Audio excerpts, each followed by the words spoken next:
Hello everyone and welcome back to my channel Criminology Gyan. So this is class second of our 1000 MCQ series for the preparation of DSSB Junior Scientific Assistant Lie Detection Division. अगर आपने class first नहीं देखी है तो आप channel पर जा सकते हैं एंड इसकी प्लेलिस्ट पे जाके चेक कीजिए तो क्लास 1 वहां पर आप देख सकते हैं. सो दिस इज क्लास 2 और हम जल्द ही 4000 सब्सक्राइबर्स की फैमिली होने वाले हैं. तो अगर अभी तक आपने चैनल को सब्सक्राइब नहीं किया है तो चैनल को जाकर फटाफट से सब्सक्राइब कर लो और साथ में लगे बेल आइकन को भी प्रेस कर लीजिएगा ताकि मेरी तरफ से किसी भी नोटिफिकेशन को आप मिस ना करें. So without any further delay, let's get into the video. So question 31 is, which of the following act is not a desired option for ensuring physical security? इनमें से कौन सा ऑप्शन जो है फिजिकल सिक्योरिटी के लिए जरूरी नहीं है? और ऑप्शंस क्या है आपके पास? Making use of antivirus and anti malware protection. जो हम एंटीवायरस और एंटी मैलवेयर प्रोटेक्शन का यूज करते हैं वो. सेकेंड ऑप्शन क्या है आपके पास? Configuring and monitor the privacy settings of your application deliberately. जो भी आपके एप्लीकेशंस के जो भी सेटिंग्स है, प्राइवेसी सेटिंग्स है, उसको आप जो है कॉन्फ़िगर कर रहे हैं एंड मॉनिटर कर रहे हैं. Then third option is allowing device clearing and remote location through apps. आप क्या कर रहे हैं? जो डिवाइस है उसको अलाउ कर रहे हैं for clearing and remote location ना. यानी कि अगर जब आपका डिवाइस जो है लॉस्ट हो जाता है तो उसको ट्रैक करने के लिए आप जो है इसको यूज कर रहे हैं. Then enabling the automatic backup feature. Automatic backup feature जो है आपने वो इनेबल किया है अपने फोन में. सो इनमें से कौन सा जो है फिजिकल सिक्योरिटी के लिए रिक्वायर्ड नहीं है? सो बिल्कुल सीधा सीधा इसका आंसर है ऑप्शन नंबर 4 इसका करेक्ट आंसर है. देखो बैकअप अगर हम किसी चीज का लेते हैं तो वो कहीं से भी सिक्योरिटी आपका फिजिकल सिक्योरिटी के लिए जो है रिस्पॉन्सिबल नहीं होता. बैकअप आप किसी डेटा का ले रहे हैं वो फिजिकल सिक्योरिटी थोड़ी है. नेक्स्ट क्वेश्चन देखते हैं, question number 32. That is the main concept of dash is that every person should respect the rights of another and to help each other in case any of their rights have been abused और violated. Main concept इसका क्या है कि हर इनमें से किस option में ये इसका मेन कॉन्सेप्ट है कि हर एक पर्सन को दूसरे पर्सन के राइट्स की रिस्पेक्ट करनी चाहिए और अगर किसी के भी राइट्स अब्यूज या वायलेट हो रहे हैं तो उसकी हेल्प करनी चाहिए. ऑप्शंस क्या है? Civic rights, human rights, social rights, moral rights. तो करेक्ट ऑप्शंस क्या है इसका? Human rights. That is option number 2 is correct. Question number 33. The famous Vedic quote let everyone be happy, let everyone free from all ills, describe the following rights. एक बहुत ही famous quote है, सर्वे भवन्तु सुखिनः सर्वे सन्तु निरामया. ठीक है, ये जो है ना late everyone be happy, let everyone free from all ills के इसका जो है हिंदी मीनिंग. ये फेमस वैदिक कोट है. ये किस राइट्स की बात करता है? ऑप्शंस क्या आपके पास? Natural rights, humanitarian rights, human rights या cultural relativism. So correct option है option number 3 that is human rights. Next question, question number 34. These fundamental rights are the most important provision of the Indian Constitution and are considered to be essential for the human being to live peacefully and with liberty in the country. तो ये क्या है? Fundamental rights हैं, बहुत important है, Indian constitution में mention है और किसी भी ह्यूमन बीइंग को पीसफुली रहने के लिए और लिबर्टी के साथ रहने के लिए किसी भी कंट्री में ये इंपॉर्टेंट होते हैं. ऑप्शन क्या है आपके पास? Article 15 to article 21, article 1 to article 7, article 7 to article 14, article 14 to article 31. So correct option क्या हो जाएगा? आर्टिकल 14 से आर्टिकल 31. अब देखो फर्स्ट ऑप्शन जो है आर्टिकल 15 से आर्टिकल 21 वो भी इसमें कवर हो रहा है, लेकिन हमारे जो फंडामेंटल राइट्स हैं वो ना 14 से स्टार्ट हो जाते हैं.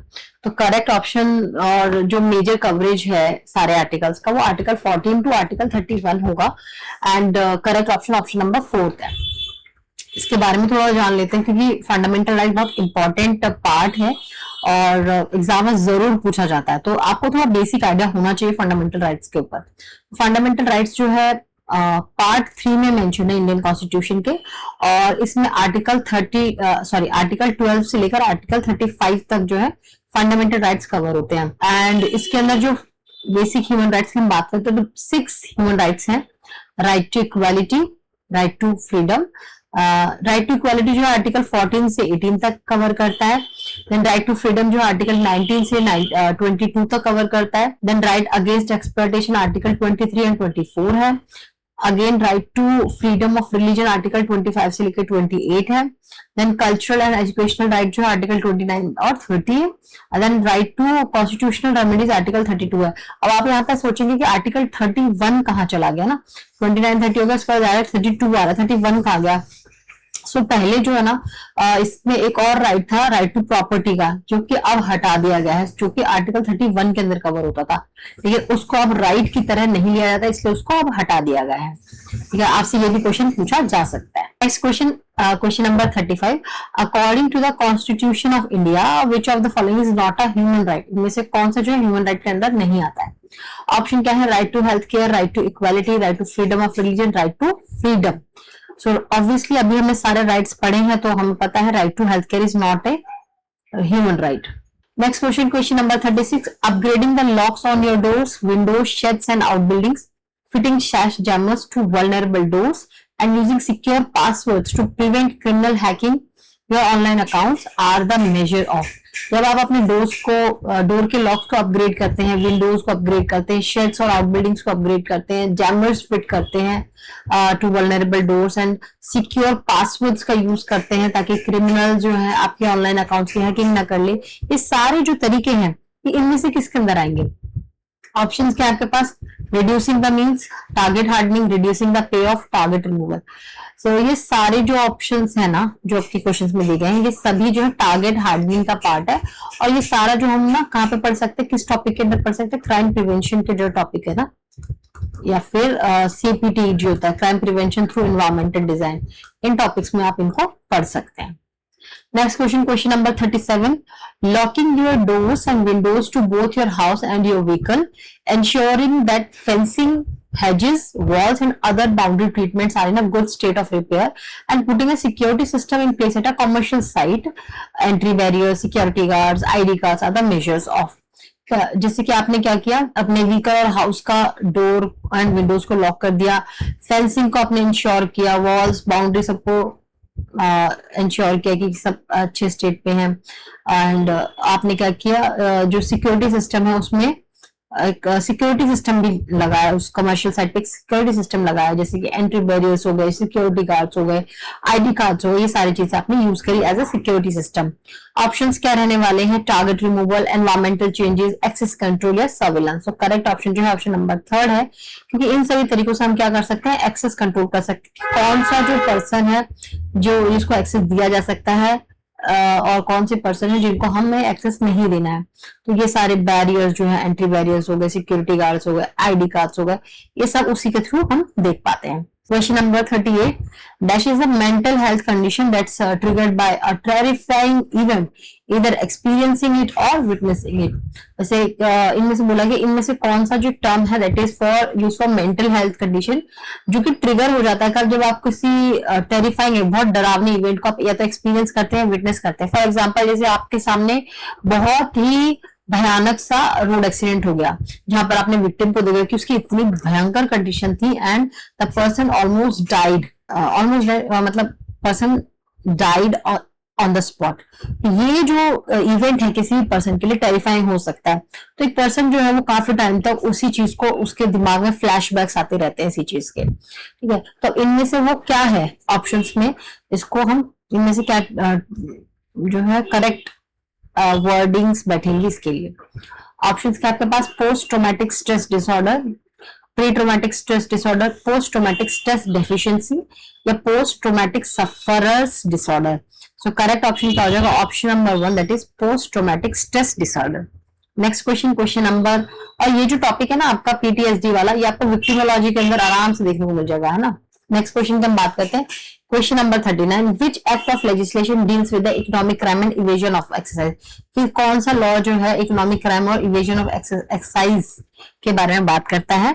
एंड ऑप्शंस क्या है, IPC, central excise and salt act 1944, then banking regulation act 1949 and then COFEPOSA act 1974। So correct option क्या है इसका, central excise and salt act of 1944, that is option number 2।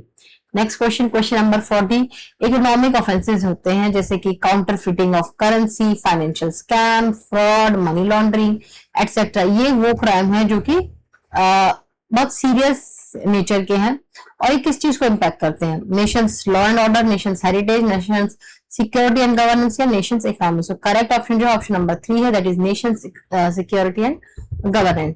Next question, question number 41, this task involves identifying, assessing and treating threats to the confidentiality, integrity and availability of an organization's asset।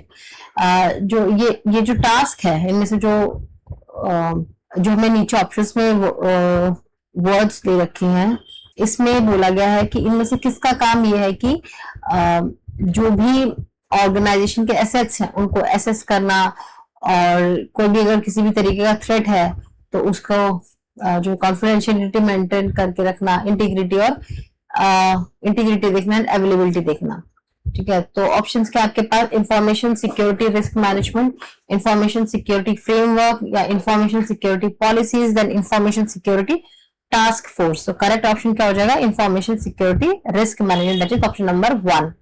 Next question, the following task which if performed comprehensively enables one to verify the security status of all the company's infrastructure, that is hardware, software, services, network and data center। तो इनमें से कौन सा जो task है अगर वो comprehensively किया जाए तो किसी भी पर्सन को ये अलाउ कर सकता है कि कंपनी के इंफ्रास्ट्रक्चर के स्टेटस क्या है। इंफ्रास्ट्रक्चर में hardware, software, services, network, data centre, सारी चीजें इंक्लूड हो जाती हैं। ऑप्शंस क्या है आपके? IT laboratory setup, IT infrastructure recording, IT cell documentation या फिर IT cell IT security editor. So correct option क्या हो जाएगा? IT security audit, option number 4। Next question, question number 43. Which of the following has a significant impact on international human rights law? इनमें से किसका एक significant impact है international human rights law में? Options क्या आपके पास? The World Economic Forum,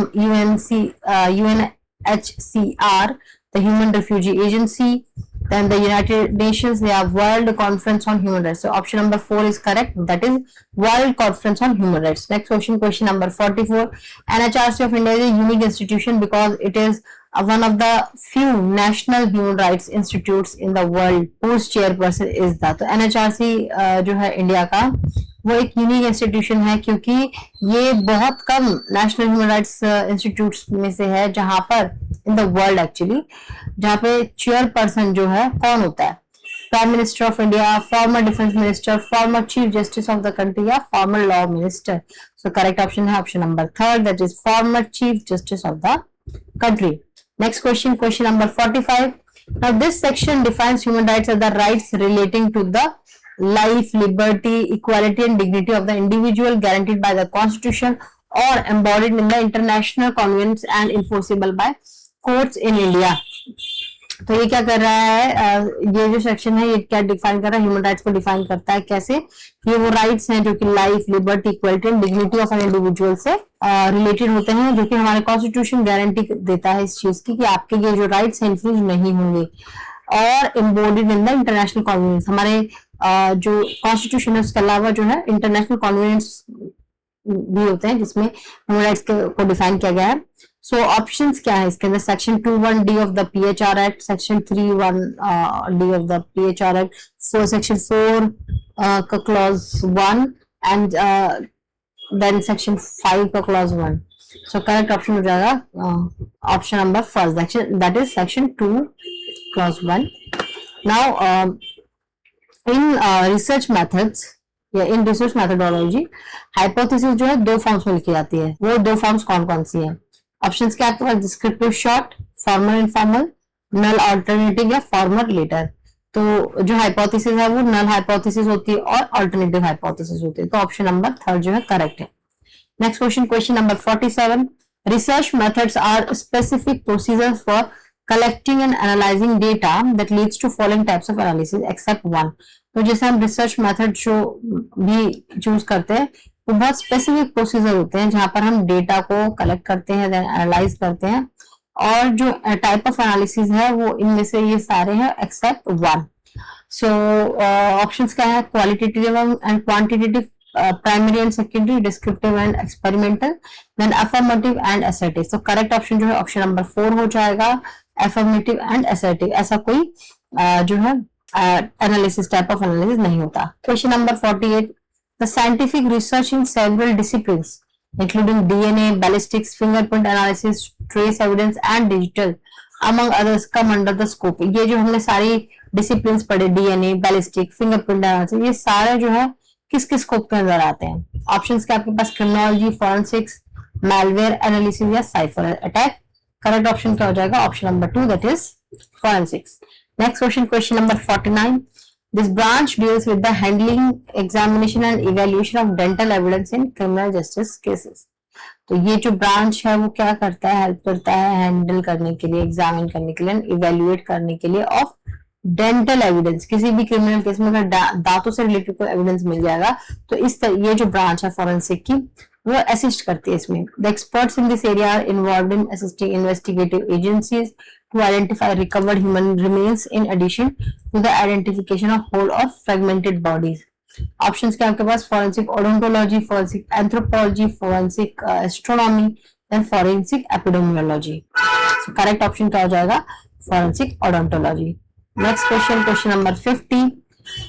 Which of the following is not a branch of applied psychology? इनमें से कौन सा जो है अप्लाइड साइकोलॉजी का ब्रांच नहीं है? ऑप्शंस के आपके पास media psychology, clinical psychology, forensic psychology या स्पोर्ट्स साइकोलॉजी. करेक्ट ऑप्शन क्या हो जाएगा? Media psychology. Next question, question number 51. The following branch of psychology deals with hiring, employ productivity, performance management, training and organisational structure. Psychology का वो कौन सा branch है जो इन सब चीजों से डील करता है? ऑप्शंस के आपके पास क्लिनिकल साइकोलॉजी, आईओ साइकोलॉजी या जिसे हम कहते हैं industrial या organizational psychology, and next one is sports psychology. Question number 52. These processes are initiated by the brain that does an enormous amount of cognitive work all the time, taking in information and transforming it, storing it, recovering it and putting it to work. इनमें से कौन सा process है जो कि brain initiate करता है और बहुत सारा जो है कॉग्निटिव वर्क करवाता है उससे, ब्रेन से, जिसमें वो इंफॉर्मेशन को लेता है, उसको ट्रांसफॉर्म करता है, उसको स्टोर करता है, उसको रिकवर करता है एंड उसको फिर काम पर लगाता है ना? ऑप्शंस के आपके पास integrative processes, interpersonal processes, cognitive processes and soft skill processes. So correct option क्या हो जाएगा? Option number 3, that is cognitive process. Next question, question number 53. Imagine you are at cloth store. आप इमेजिन करो कि आप एक क्लोथ स्टोर पर हो जहां पर आपने शॉपिंग करनी है, जिसमें आपने फिर क्या करा, वहां पर आउटफिट लिए जो भी आपको चाहिए. तो अलग अलग ब्रांड्स थे, तो आपने उस ब्रांड्स में से किसी को सेलेक्ट किया, ये ड्रेसेस आपको पहननी है. जो भी आइल्स थे वो आइल्स पर जो साइन थे उनको आपने रीड आउट किया एंड आपने फिर जाके कैशियर को पेमेंट कर दिया जितने भी आपने ड्रेसेस ली थी. ठीक है, मनी एक्सचेंज करके आपने ड्रेस ले ली. All of these operations are example of cognitive processing. तो कॉग्निटिव प्रोसेस पहले आप समझो, जो कि क्रिमिनोलॉजी बैकग्राउंड से है उनको ये जो टर्म्स है इनको इतना आइडिया नहीं होगा क्योंकि ये साइकोलॉजी में यूज किया जाता है. कॉग्निशन मतलब वो प्रोसेसेस होते हैं जहां पर ब्रेन को काम करना पड़ता है, मेंटल लेवल वर्क जिसे कहते हैं. तो जहां पे ऐसे प्रोसेस है जहां पर ब्रेन को काम करना पड़ रहा है, जैसे थिंकिंग हो गया और प्रॉब्लम सॉल्विंग हो गया, यहाँ पे ब्रेन को जो है काम करना पड़ रहा है, दैट इज कॉग्निटिव. तो इनमें से the speed of the process dictates our responses to stimuli. जो किसी प्रोसेस का स्पीड है वो डिक्टेट करता है हमारा स्टिमुलाई का रिस्पॉन्स. इसे हम क्या कहते हैं? ऑप्शंस क्या है? एफिशिएंसी, रिकॉल, प्रिसीजन या reaction time. So correct option क्या हो जाएगा? Option number 4, that is our reaction time. Question number 54. This is primarily concern with assessing conditions that affect brain health such as Alzheimer and traumatic brain injury and with evaluating how neurological functioning can affect mental health. तो ये क्या है? जो brain health की conditions है उसको assess करने में यूज किया जाता है. जैसे कि Alzheimer and traumatic brain injury हो गई अगर किसी पर्सन को, तो उसके ब्रेन के हेल्थ के जो कंडीशन है वो उस वक्त क्या है उसको एसेस करने के लिए हम ये टर्म, इनमें से कोई सा एक ब्रांच जो है वो उस पर डील करता है. And with evaluating how neurological functioning can effect mental health. कैसे जो न्यूरोलॉजिकल फंक्शनिंग होता है वो मेंटल हेल्थ को इफेक्ट करता है. ऑप्शंस क्या है? Neuropsychology, clinical psychology, social psychology या फिर बायोसाइकोलॉजी. करेक्ट ऑप्शन क्या हो जाएगा आपका? Option number 1, that is neuropsychology. Next question, question number 55. Clinical neuropsychologist conduct psychometric assessment. जो clinical neuropsychologist होते हैं वो psychometric assessments करते हैं. क्या मेजर करने के लिए? Psychological health, neurological health, physiological health, neurological health, mental health या psychological health. So correct option तो obviously question number answer number 4 है, that is psychological health. Next question, question number 56.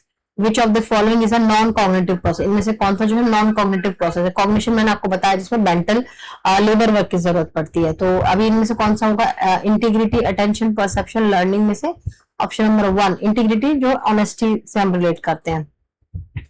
Next question, question number 57. जो child custody किसको देनी चाहिए वो issue जो है, एंड वर्क प्लेस डिस्क्रिमिनेशन, ये सारे कौन हैंडल कर सकता है? क्लिनिकल साइकोलॉजिस्ट या आईओ साइकोलॉजिस्ट या फिर फॉरेंसिक साइकोलॉजिस्ट या स्पोर्ट्स साइकोलॉजिस्ट? तो करेक्ट ऑप्शन क्या हो जाएगा? Clinical psychologist. Next question, question number 58. Your dash can compel you to take action and influence the decision you make about your life both large and small. ये जो चीज है ये आपके जो भी डिसीजन है उसको एक्शन लेने के लिए या उस पर इन्फ्लुएंस रखने के लिए आपको कंपेल करता है about your life both large and small. Options क्या है? एज, इमोशन, कैपेबिलिटीज या क्वालिटीज. सो करेक्ट ऑप्शन क्या हो जाएगा? Option number 2, that is emotions. Next question, emotions are influenced by a network of interconnected structures in the brain. Brain के अंदर कुछ interconnected structures होते हैं जिससे वजह से इमोशंस जो है इन्फ्लुएंस होते हैं. उसे क्या कहते हैं? Cortex, limbic system, cerebral cortex या प्रीफ्रंटल कॉर्टेक्स? करेक्ट ऑप्शन हो जाएगा लिम्बिक सिस्टम. नेक्स्ट क्वेश्चन क्या है? Question number 16. This is the last question for this class. The 5 major perspective in dash are biological, psychodynamic, behavioural, cognitive and humanistic. ठीक है, 5 major perspective है. ये किसमें है? Biological, psychodynamical, behavioural, cognitive and humanistic. ये सारे जो 5 मेजर पर्सपेक्टिव है वो किसके हैं? फाइटोलॉजिकली, इकोलॉजिकली, साइकोलॉजिकली, ऑन्कोलॉजिकली. तो करेक्ट ऑप्शन हो जाएगा option number 3, that is psychology. So that's it for today's video. I hope आपको ये वीडियो इन्फॉर्मेटिव लगी होगी और इससे रिलेटेड कोई भी आपको डाउट हो तो नीचे कमेंट सेक्शन में आप पूछ सकते हैं मुझसे. ऑल्सो डिस्क्रिप्शन बॉक्स में टेलीग्राम चैनल का लिंक दे रखा है, उसे जाकर ज्वाइन करो फटाफट से. एंड अगेन चैनल को सब्सक्राइब करना मत भूलना. सो मिलते हैं नेक्स्ट वीडियो में. Till then bye bye and take care.